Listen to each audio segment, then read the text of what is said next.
여러분, 8558년에 맺어진 텐진 조약이라고 들어보셨나요? 아마 이름은 좀 낯설 수 있는데요. 사실 이 문서 하나가 거대한 제국을 통째로 해체시켜 버렸습니다. 좀 놀랍지 않으세요?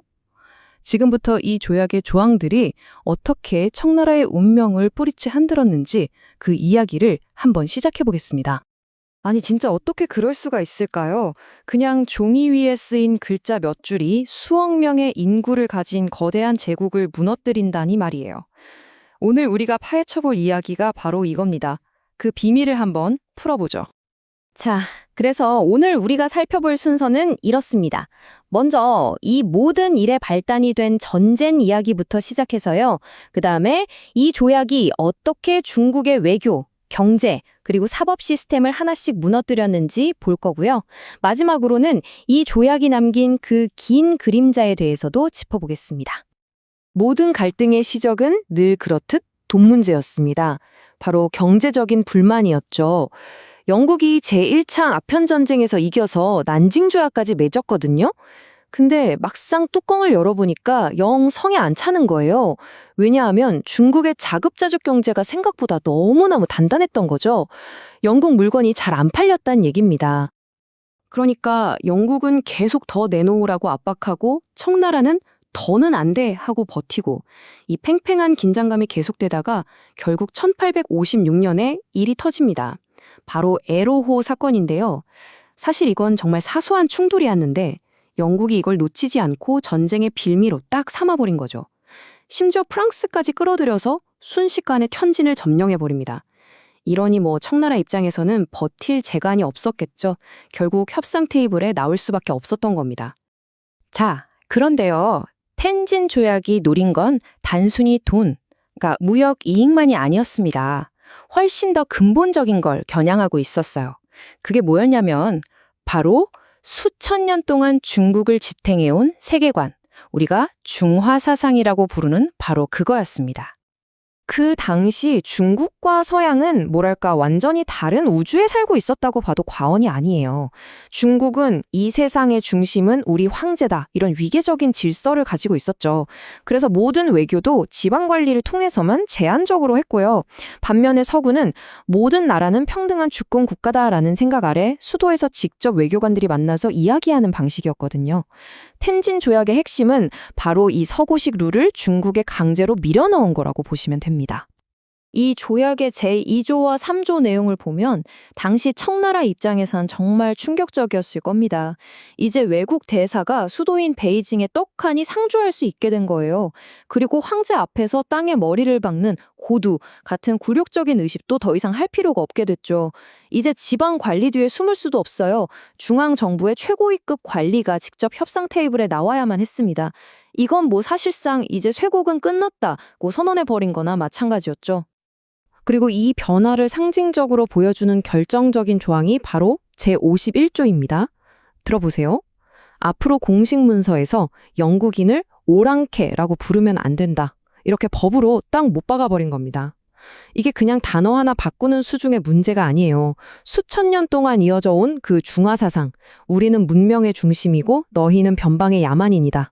라는 그 생각 자체를 법의 힘으로 부숴버린 정말 강력한 한방이었던 거죠. 자, 이렇게 외교의 빗장을 부숴버린 영국은 이제 본격적으로 진짜 목적을 달성하기 시작합니다. 바로 경제적 이익이죠. 조약에 들어간 경제 조항들을 보면요. 정말 치밀하다는 생각이 들어요. 말 그대로 중국이라는 거대한 시장을 통째로 삼키기 위해 아주 정교하게 설계됐거든요. 그 핵심에 바로 이 숫자 5%가 있습니다. 모든 영국산 수입품에 대한 관세를 딱 5%로 고정시켜버린 거예요. 이게 얼마나 무서운 거냐면요. 한 나라가 자기 나라 산업을 보호하기 위해 쓸 수 있는 가장 기본적인 무기가 바로 관세잖아요. 그 관세 자주권이라는 걸 청나라가 완전히 빼앗겨버렸다는 뜻입니다. 속수무책이 된 거죠. 근데 이게 끝이 아니에요. 두 번째 숫자는 2.5%입니다. 이건 뭐냐면 영국 상품이 중국 내륙으로 들어갈 때 내는 통행세예요. 예전에는 지역마다 복잡한 세금을 다 내야 했는데 이제는 그냥 2.5% 한 번만 딱 내면 끝! 된 겁니다. 이건 뭐 영국 상인들한테는 고속도로를 깔아준 거나 마찬가지죠. 반대로 중국 시장은 그야말로 무방비 상태로 영국 상품의 파도를 막게 된 거고요. 이 조항들 덕분에 어떤 일이 벌어졌을까요? 그야말로 엄청났습니다. 이제 영국인들은 여권 하나만 있으면 중국 땅 어디든 자유롭게 돌아다니면서 장사를 할 수 있게 됐어요. 중국 경제의 심장부라고 할 수 있는 양쯔강에 영국 상선들이 막 드나들게 됐고요. 타이완을 비롯한 새로운 항구들도 활짝 열렸습니다. 심지어 중국인을 맘대로 고용할 수도 있었죠. 이건 뭐 말 그대로 영국의 경제력이 거대한 중국 대륙을 완전히 장악하게 된 겁니다.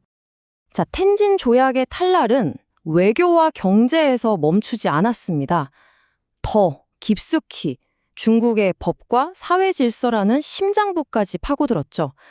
이건 정말 청나라의 주권이라는 기둥을 뿌리부터 흔들어 버리는 일이었습니다. 그 중심에 바로 이 무시무시한 단어 치외법권이 있습니다. 다른 말로는 영사재판권이라고도 하는데요. 이게 무슨 뜻이냐면 정말 간단하게 말해서 영국 사람이 중국 땅에서 범죄를 저질러도 중국 법으로 처벌을 못한다는 겁니다. 대신 영국 영사가 영국 법에 따라서 재판을 하는 거죠. 한 나라의 땅에서 그 나라의 법이 통하지 않는다. 이건 사법주권이라는 걸 그냥 통째로 내준 거나 다름없습니다. 이게 실제로 어떻게 적용됐는지 한번 보세요. 정말 기가 막힙니다. 만약 영국인이 중국인을 해쳤다. 그럼 영국 영사가 재판합니다. 그럼 중국인이 영국인을 해치면요? 그때는 중국 관리가 재판할 수 있었어요. 이게 말이 되나요? 법 앞에 평등이라는 원칙은 그냥 휴지 조각이 되어버린 순간이죠. 이것뿐만이 아닙니다. 조약 제8조를 보면요. 기독교 포교의 자유를 아예 공식적으로 보장해줬어요. 이제 서양 선교사들이 청나라 정부의 보호를 받으면서 중국 어디에서든 자유롭게 활동할 수 있게 된 거죠. 이건 단순히 종교의 문제를 넘어서 서구의 가치관이 중국 사회에 깊숙이 들어올 수 있는 고속도로를 열어준 거나 마찬가지였습니다. 자, 그럼 이 모든 조항들이 합쳐져서 결국 어떤 결과를 가져왔을까요? 텐진 조약은 청나라라는 거대한 제국에 정말 돌이킬 수 없는 상처를 남겼습니다. 그리고 그 그림자는 생각보다 훨씬 더 길고 어두웠죠. 특히 두 개의 조항이 영국의 지배를 아주 영구적으로 만들어버렸습니다. 거의 쐐기를 박는 조항들이었죠. 첫 번째는 조약을 해석할 때 혹시라도 의견이 다르면 무조건 영어로 된 버전이 맞다는 겁니다. 이거 뭐 애초에 게임이 안 되는 규칙이죠. 두 번째는 최혜국 대우 조항인데요. 이건 요즘 말로 하면 자동 업데이트 같은 거예요. 만약에 중국이 나중에 다른 나라한테 더 좋은 혜택을 주잖아요. 그럼 영국은 아무것도 안 해도 그 혜택이 자동으로 자기들한테도 적용되는 겁니다. 정말 기가 막히죠? 결국 텐진 조약은 청나라의 주권을 외교, 사법, 경제, 영토 모든 영역에서 말 그대로 산산조각 내버렸습니다. 나라라는 껍데기는 남아 있었지만 스스로를 다스릴 수 있는 알맹이는 거의 다 빼앗겨버린 거죠. 우리가 역사책에서 배우는 반식민지라는 상태가 바로 이런 겁니다. 그런데 가장 아이러니한 건 뭔지 아세요? 이 조약이 평화를 가져오기는커녕 더 큰 전쟁을 불렀다는 겁니다. 이 굴욕적인 조약 내용에 분노한 청나라의 강경파들이 절대 인정 못한다고 버티면서 전투가 다시 시작됐거든요. 그 결과는 더 끔찍했습니다. 1860년에 훨씬 더 가혹하고 징벌적인 내용의 베이징 조약을 맺게 되는 그야말로 비극으로 끝나버렸죠. 텐진 조약은 겉으로 보기엔 국가 간의 관계를 정하는 현대적인 조약의 모습을 하고 있습니다. 하지만 그 속을 들여다보면 한 나라의 주권을 아주 체계적으로 그리고 합법적으로 파괴하는 제국주의의 날카로운 도구였죠. 근대적인 관계를 위한 청사진이었을까요? 아니면 제국주의 지배를 위한 설계도였을까요? 이 조약이 오늘날 우리에게 던지는 질문, 그 무게가 결코 가볍지 않습니다. 한 번쯤 깊이 생각해 볼 만한 문제인 것 같습니다.